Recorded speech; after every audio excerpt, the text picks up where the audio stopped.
Hello, Assalamu alaikum everyone. Welcome to another new vlog video. আজকের ব্লগটি হচ্ছে মারজানের simple ঘরোয়া বার্থডে সেলিব্রেশন নিয়ে।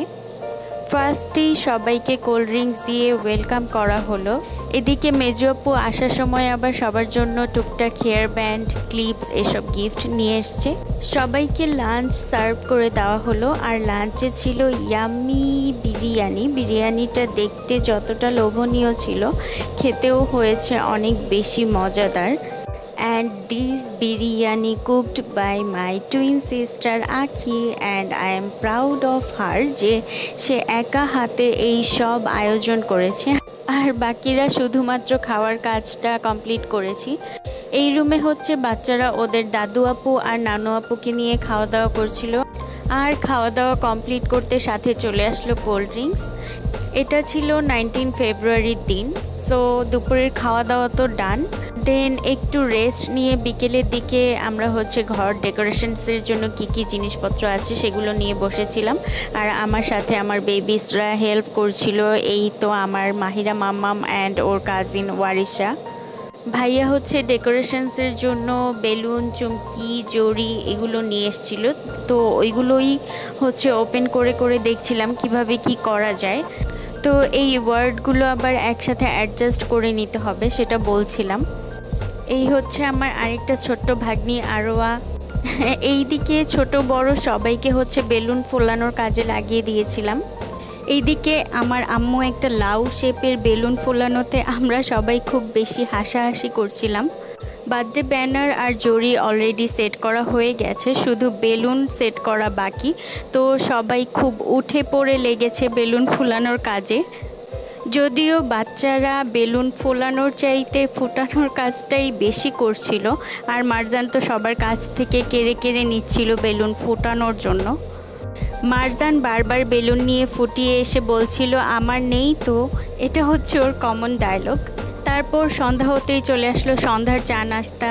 এক একজনের আবার এক এক ডিমান্ড, কেউ বা মগ ভর্তি চা খাবে, কেউ বা কাপে, তাই এই অবস্থা। এইদিকে ডেকোরেশনসের কাজ কিন্তু প্রায় কমপ্লিট হয়ে গেছে। অনেক কালার্সের বেলুন আনা হয়েছিল, বাট আমরা হচ্ছে ব্লু, হোয়াইট, ব্ল্যাক এই কম্বিনেশনে ডেকোরেশনসটা করেছি। বাচ্চারা প্রচণ্ড ডিস্টার্ব করছিল, রুম নষ্ট করছিল, তার জন্য ওদেরকে আমি বের করে দিয়ে রুমের দরজা অফ করে দিয়েছিলাম। এই তো আমাদের ডেকোরেশনস কমপ্লিট হয়ে গেছে। খুব সিম্পলভাবে সাজিয়েছি, যেহেতু আমাদের হাতে খুব কম সময় ছিল। খুবই কম সময়ের মধ্যে আমাদের হচ্ছে রুম ডেকোরেশনস করতে হয়েছে, কারণ বাচ্চাগুলো খুবই জ্বালাচ্ছিল। কেউ বা জড়ি নিয়ে যাচ্ছে, কেউ বা বেলুন নিয়ে যাচ্ছিল, এটা ওটা টানাটানি করতে খুবই লেট হয়ে যাচ্ছিল। সো এই ছিল আমাদের সিম্পল ডেকোরেশনস। সিম্পলের মধ্যে I think it's well and nice also. তো সব বাচ্চারা তো একদম অস্থির হয়েছিল কেক কাট করার জন্য, আর ওদেরকে স্থির করে বসানোর জন্য ইউটিউব থেকে গান প্লে করা হলো টিভিতে, যাতে ওরা একটু হলেও স্থির হয়ে বসে। এরপর বাচ্চারা কিছুটা শান্ত হয়ে বসে টিভিতে গান দেখছিল, এনজয় করছিল মিউজিক। তারপর ওদেরকে বার্থডে সং প্লে করে দেওয়া হয়েছিল। যদিও আমি কপিরাইট ক্লেইমের জন্য হচ্ছে মিউজিকটা মিউট করে দিয়েছি, অন্য মিউজিক এখানে আমি অ্যাড করে দিয়েছি। বাচ্চাদের কাছে জন্মদিনের মূল আকর্ষণ হচ্ছে বার্থডে কেক, আর এই কেক কাট করাই হচ্ছে ওদের মূল উদ্দেশ্য, আর এর জন্যই অধীর আগ্রহে অপেক্ষা করছে তারা।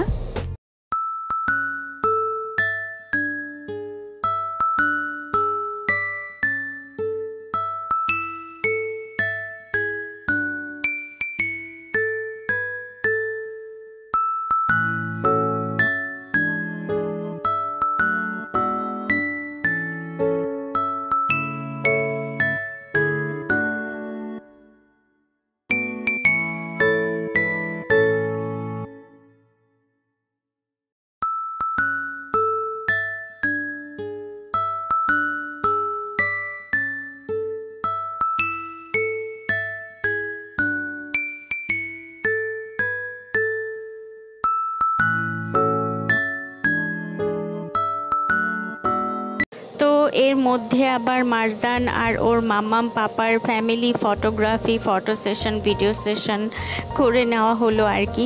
তারপর চলে আসলো ক্যান্ডেল, আর এই তো সেই অধীর অপেক্ষার birthday cake.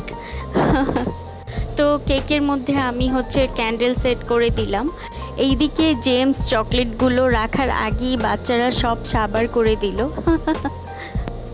So all is done, এখন কেক কাট করার পালা। আর তো অপেক্ষা করতেই চাচ্ছিল না বাচ্চারা।